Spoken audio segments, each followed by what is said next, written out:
Halo Sobat Tani dan para milenial pelaku budidaya tanaman porang dimanapun Anda berada dan kapanpun Anda bisa mengakses channel ini. Apa kabar semuanya?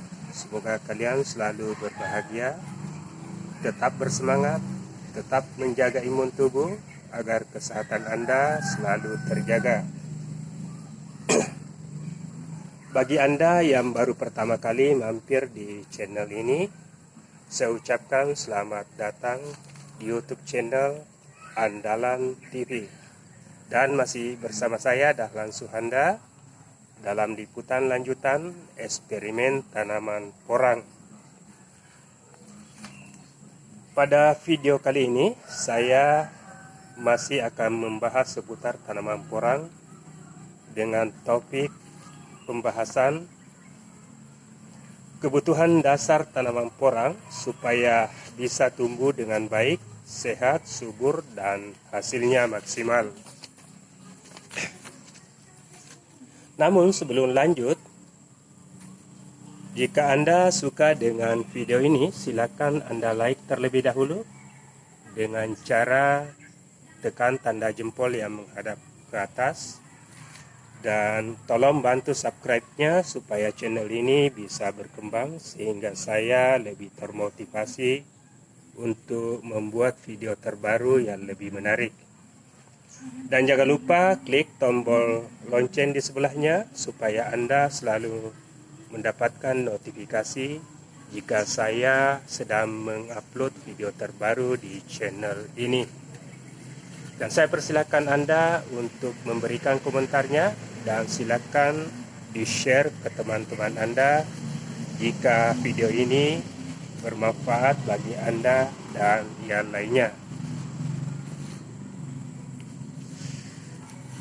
Dan perlu saya informasikan bahwa saat ini saya masih berada di ketinggian 7,92 meter di atas permukaan laut, berada di Kota Palembang, Sumatera Selatan. Baik Sobat Tani, kita lanjut ke pembahasan berikutnya. Sebagaimana kita ketahui bahwa hampir semua jenis tanaman kebutuhan dasarnya nyaris sama. Hanya mungkin suhu yang dibutuhkan untuk bisa tumbuh dan berkembang berbeda-beda sesuai dengan habitat aslinya masing-masing. Ada tanaman yang kebutuhan airnya banyak, ada yang sedang, dan ada juga tanaman yang mampu tumbuh dalam kondisi ekstrim. Kalau tanaman porang sendiri mampu tumbuh di mana saja, tapi hasilnya kurang maksimal. Tidak sebagus hasilnya jika ditanam pada tempat yang mendekati suhu di habitat aslinya, di daerah pegunungan dataran tinggi, di atas 700 meter di atas permukaan laut. Ritme pertumbuhannya lebih panjang, tidak seperti ini. Ini ritme pertumbuhannya pendek. Ini sudah mulai dorman ini. Pada dasarnya semua makhluk hidup, baik manusia, hewan, tumbuhan, dan mikroorganisme serta makhluk lainnya, untuk bisa hidup dan berkembang membutuhkan kebutuhan dasar yang relatif sama, berupa tempat atau rumah yang nyaman serta makanan yang sehat dan terpenuhi nutrisinya, tak terkecuali dengan tanaman porang. Para Sobat Tani semuanya yang masih setia bersama kami,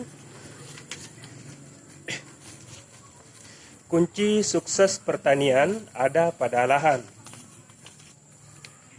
Jika lahan tidak bisa menjadi rumah yang nyaman bagi makhluk hidup, maka tidak akan bisa memberikan makanan bagi makhluk hidup lainnya, baik kepada manusia, hewan, tumbuhan, dan mikroba serta makhluk lainnya.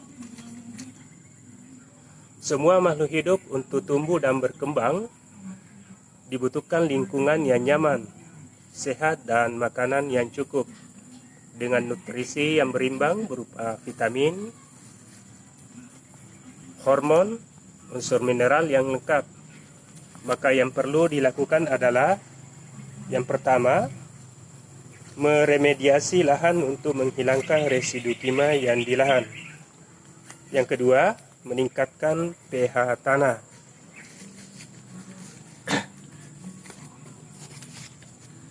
Yang ketiga, menambah bahan organik atau biotanah. Selanjutnya yang keempat, memperbaiki tekstur dan struktur tanah, baik sifat fisika, kimia, dan biologi tanah.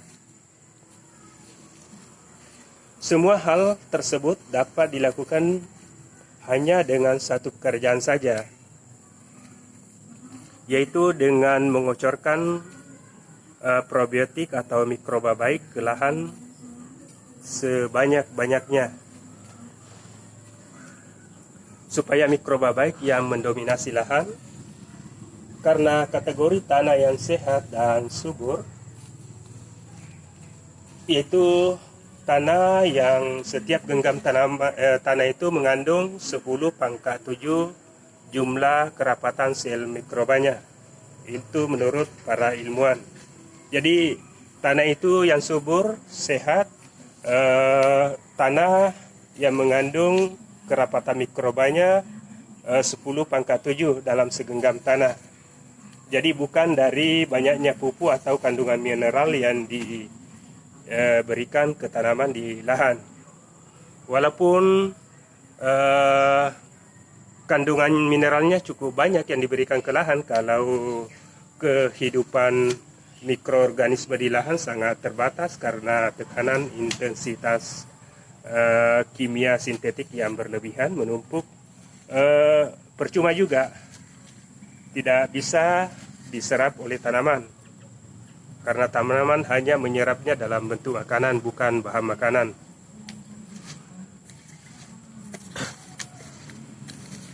Baik, demikian dulu ulasan pada video kali ini. Semoga bermanfaat buat Anda dan yang lainnya, dan terima kasih atas kebersamanya, dan sampai jumpa pada video yang akan datang yang lebih menarik lagi. Baik, terima kasih. Wassalamualaikum warahmatullahi wabarakatuh.